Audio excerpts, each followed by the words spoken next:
తాకట్టులో ఉన్న బంగారాన్ని విడిపించి ఆ రోజు ఆన్లైన్ ధరకే కొంటుంది కొమ్మూరి గోల్డ్.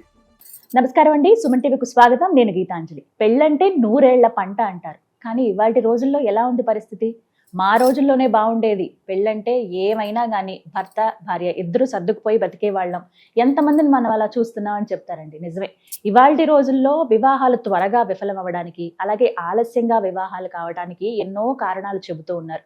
ప్రధానంగా జాతకాలు కలవలేదని, ఏవో దోషాలున్నాయని, ఇవి మనం ఎప్పుడు వింటూనే ఉంటాం. ముందుగానే తెలుసుకుంటే మనందరం జాగ్రత్త పడతాం కదా. అలా జాగ్రత్త పడాలి అంటే నిపుణుల సలహా మనకి తప్పనిసరండి. ఇది దృష్టిలో పెట్టుకునే అందరికీ ఉపయోగపడాలనే ఉద్దేశంతోనే ఈ కార్యక్రమం చేస్తున్నాం, ప్రత్యేకించి వివాహాల గురించి. ఎవరికైతే వివాహాలు ఆలస్యం అవుతున్నాయో, కారణాలు తెలియకుండా ఉన్నారో, ఎటువంటి దోషాలు ఉన్నాయో వారికి ప్రత్యేకంగా ఈ వీడియోస్ ద్వారా చక్కటి వివరణ అందించబోతున్నాం. మనకి అందించేది జ్యోతిష్యరత్న జ్యోతిష్య చక్ర వైభవ నిపుణ డాక్టర్ రాళ్లపల్లి రవికుమార్ గురువు గారు. ఇప్పటి వరకు వీరు 5,000 వివాహాలు జరిపించారండి. అంతేకాదు, ఎవరన్నా తీసుకొచ్చి ఒక సంబంధం మా అమ్మాయికి ఒక జాతకం ఇచ్చి వీరికి సంబంధం కుదర్చండి అని అడిగితే ఈ లెక్కన 1,00,000 వివాహ పొంతనలు చేశారు వారు. అంతటి అనుభవం ఉంది 30 ఏళ్లుగా. ఈ 30 ఏళ్లలో ఎంతో మందిని జతపరిచారు. చాలా సంతోషించే విషయం ఏంటంటే వాళ్ళు హ్యాపీగా ఉండడం, వీరికి ఎప్పుడు కృతజ్ఞతగా ఉండడం చూస్తాం. చాలా మంది మాకు ఇలాంటి గురుగారి ద్వారా మాకు జాతకం చెప్పించండి, మా అమ్మాయికి అబ్బాయికి వివాహం ఆలస్యం అవుతుంది, కారణం తెలియట్లేదు, దోషం ఏంటని కొన్ని మెసేజెస్ వచ్చాయండి. అవి నాకు నిజమే అనిపించింది. కరెక్ట్గా చెబితే ఈ ప్రాబ్లం ఉండదు కదా అని మీకోసమే ప్రత్యేకంగా సిరీస్ ఆఫ్ వీడియోస్తో మీ ముందుకు వస్తున్నాం. వీడియోస్ అన్నీ కూడా ఎటువంటి దోషాలు ఉంటాయి, ఎందుకు ఉంటాయి, పరిహారం ఏంటి, ఇవన్నీ తెలుసుకోవచ్చు. అలాగే గురువు గారి అపాయింట్మెంట్ కోసం మీకు స్క్రీన్ పైన నెంబర్ కూడా ఇవ్వడం జరుగుతుంది. మీరు వాట్సాప్ ద్వారా మీరు అపాయింట్మెంట్ తీసుకోవచ్చు. ఈ వివరాలన్నీ కూడా మీరు మళ్ళీ ఒకసారి అడిగి క్లారిటీ తెచ్చుకోవచ్చు. అలాగే నేరుగా గురువు గారిని కలిసే అవకాశం కూడా ఉంటుంది. ఆ వివరాలు కూడా తెలియజేస్తారు. ముందుగా గురుగారితో మాట్లాడదాం. గురుగారు నమస్కారం అండి. శరదిందు సమాకారే పరబ్రహ్మ స్వరూపిణి వాసరా పీఠ నిలయే సరస్వతి నమస్తుతే.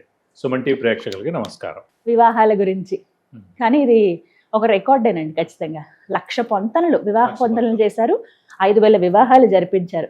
ఎంతటి అనుభవం అంటే మెయిన్ అంటే వివాహ పొంతలు ఏంటంటే ప్రతి ఒక్క జాతకానికి ఏంటంటే అలాగే 27 నక్షత్రాలు ఉంటాయి. కొంతమంది తెలియదు ఈ 27 నక్షత్రాలు ఏదైనా మీ నక్షత్రం ఉందనుకోండి. ఫర్ ఎగ్జాంపుల్ మీది అశ్విని నక్షత్రం అయింది అనుకోండి. ఈ అశ్విని నక్షత్రానికి 27 కలుస్తాయని చాలా మంది అనుకుంటారు. కానీ ప్రతి నక్షత్రానికి ఒక 16 to 17 నక్షత్రాలే కలుస్తాయి. అవే కలుస్తాయి. ఇప్పుడు కలవ నక్షత్రం ఇచ్చినా కూడా అది కలవనట్టే అనమాట. సో అలా కూడా చాలా పొంతలు అయిపోతుంటాయి. అందుకే నేనేం చేస్తానంటే మీ నక్షత్రం ఇచ్చారంటే మీ నక్షత్రానికి తగ్గట్టు ఏ నక్షత్రం అయితే మ్యాచ్ అవుతుందో ఆ నక్షత్రం మీకు ఆ 17 లిస్టు పంపిస్తాను అనమాట. సో అందులో మీకు ప్రొఫైల్ అన్నీ నచ్చింది అనుకోండి, అంటే చదువు, ఉద్యోగం, అలాగే మెయిన్గా తన అందం కానీ, హైట్ కానీ, మెయిన్గా క్యాస్ట్, సబ్సెక్ట్, క్రీడ్, అలా మీరు అనుకున్న అన్నీ అందులో ఉన్నాయనుకోండి. అప్పుడు మీరు మీ జాతకం ఆ ప్రొఫైల్ నాకు పంపిస్తాను, కుదిరిందో లేదని చెప్తున్నాడు. సో ఓవరాల్గా అలా 1,00,000 మ్యాచ్ మేకింగ్ చూశానండి.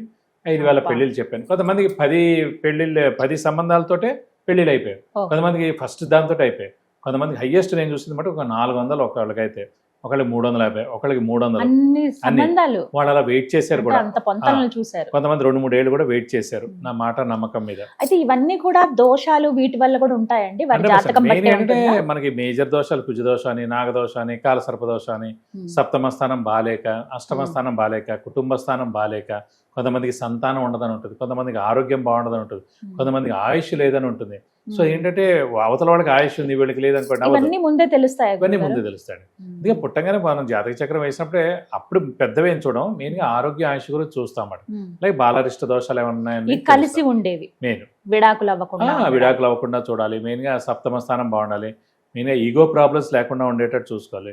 ఒకరికి బాగా ఈగో ఉందండి, వీళ్ళు ఏంటంటే చాలా సాఫ్ట్ వాళ్ళని తీసుకురావాలి. అంతేకాని ఈగో పర్సన్ ఇచ్చి మ్యారేజ్ చేయకూడదు.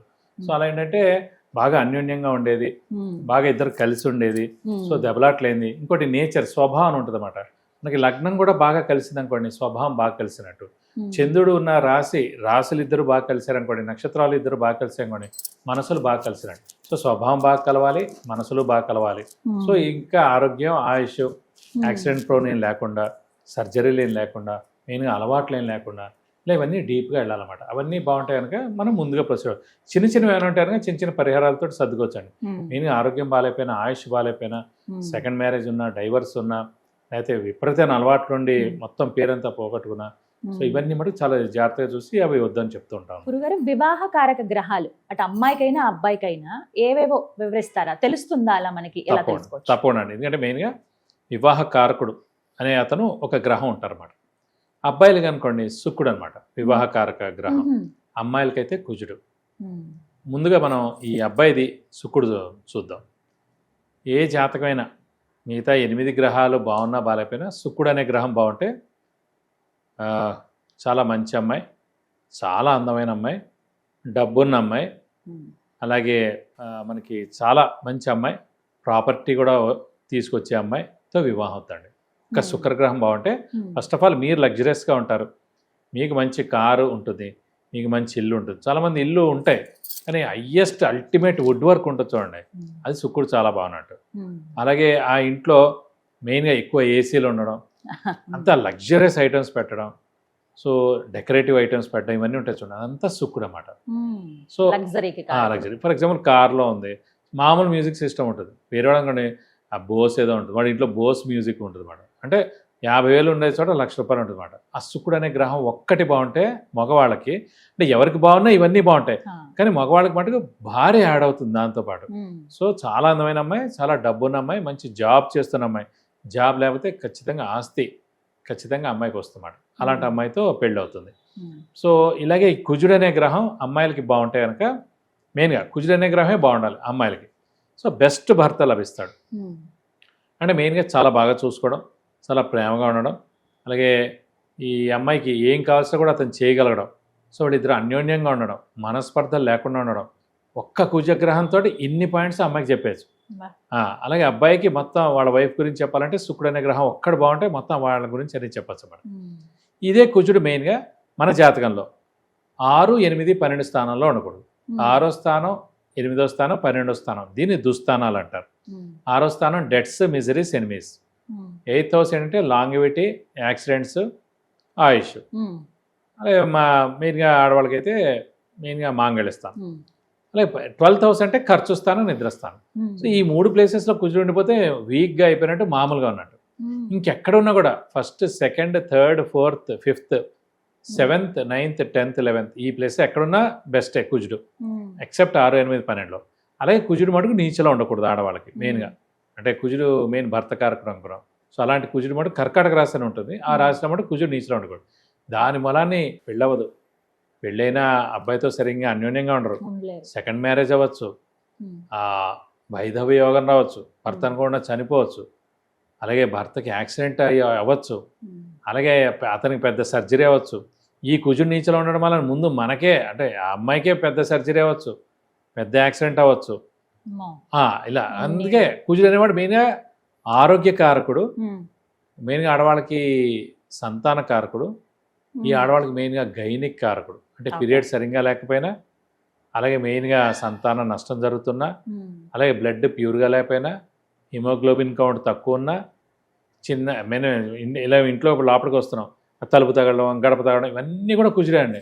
ఏదో కూరలు కట్ చేస్తున్నారు, చేయి తెగడం, అలాగే పావును మనం కళ్ళారా చూడడం, అలాగే మనకి కుక్కో లేకపోతే ఏదో వేరే యానిమల్స్ మనం వెంట పడడం, ఇవన్నీ కూడా కుజుడు అనమాట. సో ఆడవాళ్ళ కుజుడు చాలా బాగుండాలి. అలాగే శుక్రుడు కూడా మెయిన్గా నీచలో ఉన్నాడు అనుకోండి అబ్బాయి జాతకంలో, సో వైవాహిక జీవితం అస్సలు బాగుండదు, మ్యారిటల్ లైఫ్ బాగుండదు, అలాగే మెయిన్గా అమ్మాయితో దెబ్బలాట్లు ఉంటాయి, వీడిపోవడం దాకా వెళ్ళిపోద్ది అన్నమాట. సో మెయిన్గా ఏ సుఖం ఉండదు, ఏదైనా అనుకోండి. మెయిన్గా మగవాళ్ళకైతే కనుక శుక్రుడు నీచలో ఉంటే ఇంకా అస్సలు బాగున్నట్టు జాతకం. అలాగే తులారాశి, వృషభ రాశిలో శుక్రుడు ఉంటే చాలా మంచి అమ్మాయితో పెళ్ళవుతుంది, బాగుంటుంది. అలాగే మీన రాశి అయితే ఉచ్చలో ఉంటాడు, ఇంకా చాలా బాగుంటుంది వైవాహిక జీవితం. ఆ అమ్మాయి కూడా చాలా అందమైన అమ్మాయి, డబ్బున అమ్మాయి వస్తుంది. అలాగే ఇందాక చెప్పినట్టు కుజుడు వాళ్ళకి అమ్మాయిలకి ఎలా ఉన్నా, అలాగే వీళ్ళకి కూడా 1, 2, 3, 4, 5, 7, 9, 10, 11 స్థానాల్లో శుక్రుడు ఉంటే చాలా మంచిది, ఒక్క నీచలో ఉండకూడదు. అలాగే ఈ కుజుడు కూడా అంతే అండి, వీళ్ళకి కూడా మెయిన్గా నీచలో ఉండకుండా ఉంటే చాలా అబ్బాయిలకి. అక్కడ నీచలో ఉండకపోతే చాలా బెస్ట్ జాతకం అన్నమాట. సో ఇలా మనం మెయిన్గా ఆడవాళ్ళకి మెయిన్గా భర్తకారకుడు అయితే కుజుడు, ఆ మగవాళ్ళకైతే కనుక శుక్రుడు, ఇలా మనం కారక గ్రహాలు చూడొచ్చు. ఇలా పొంతన చూడాలి మెయిన్గా ఇవి రెండు. ముందు శుక్రుడు బాగున్నాడు, అమ్మాయి ఎక్సలెంట్ వస్తుంది. మిగతా 8 గ్రహాలు పోయినా పర్వాలేదు, మామూలుగా చెప్తున్నాను, ఉన్నంతలో చెప్తున్నాను. అంటే ఖచ్చితంగా మిగతా కూడా బాగుండాలి, అంటే సప్తమ స్థానం బాగుండాలి, భర్త లేదా భార్య స్థానం. ప్రధానంగా మటుకు శుక్రుడు మగవాళ్ళకైతే, ఆడవాళ్ళకైతే కుజుడు. చాలా చక్కగా చాలా డీటెయిల్ అర్థమైందండి. ముందు ఇవి తెలుసుకుంటే ప్రయత్నాలు చేసే వాళ్ళైనా అసలు ఉందా లేదా యోగం అనేది ముందు తెలుస్తుంది కదా. అవును. చక్కగా వివరించారు, ధన్యవాదాలు గురు. నమస్కారం. విన్నారు కదండి, ఇలా యోగం ఉందా లేదా, ఏ రాశులు అనుకూలంగా ఉంటాయి అంటే చాలా మంది వెతికేటప్పుడు ఇక్కడ ఇబ్బంది పడుతూ ఉంటారు. అయ్యో మాకు తెలియలేదండి ముందు, లేకపోతే వెతుకుతున్న సెట్ అవ్వట్లేదండి, వచ్చి క్యాన్సిల్ అయిపోతున్నాయండి సంబంధాల విషయంలో. అలాగే ఆలస్య వివాహాలు, మరీ విపరీతమైన ఆలస్యం జరగడం, తల్లిదండ్రులు ఇబ్బంది పడడం, ఇవన్నీ చూస్తూ ఉంటున్నాం. ఇలాంటి పరిస్థితులకు కారణాలు ఏంటి, అసలు జాతకం కరెక్ట్గా ఉందా లేదా తెలుసుకోవాలంటే మీరు నేరుగా గురువు గారిని కలవచ్చండి. కాల్ అపాయింట్మెంట్ తీసుకోవచ్చు, లేదా నేరుగానే అపాయింట్మెంట్ తీసుకోవచ్చు. మరిన్ని వివరాల కోసం స్క్రీన్ మీద కనపడుతున్న నెంబర్కు కాల్ చేయండి. నమస్కారం.